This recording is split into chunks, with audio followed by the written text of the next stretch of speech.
And I'm going to tell you that because of that, it's going to be very hard for people to tell whether my administration is left or right. Is it right-wing to support small farms? Is it right or left to pull our nation back from the brink of a war with Russia? Is it right or left to implement a tamper-proof election system that also guarantees that everyone has a right to vote? You know, as long as we're locked in these habitual debates, the two parties are often blind to common sense solutions. The formula has left them unable to govern. Practically every year we do what we did 2 weeks ago or a week ago, which is to come this far from defaulting on a government shutdown. And that's just the most obvious example of the paralysis of the two-party system. The system runs on inertia, year after year, decade after decade.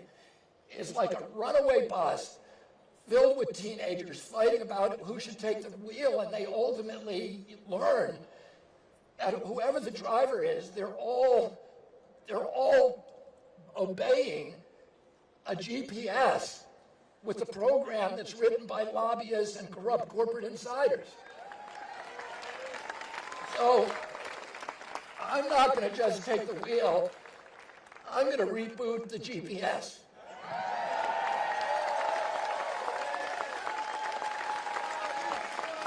And you know who's going to set the new destination? You are. Yeah. Because as I've traveled this country, I've listened to you, and I know what your hopes are for the future, and I know your idealism.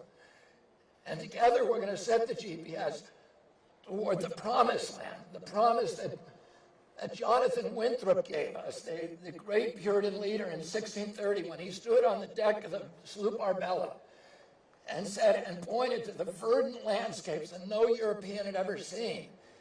And he said, we're going to build here a promised land, a city on a hill, a lamp to all the other nations in the world, an exemplary nation.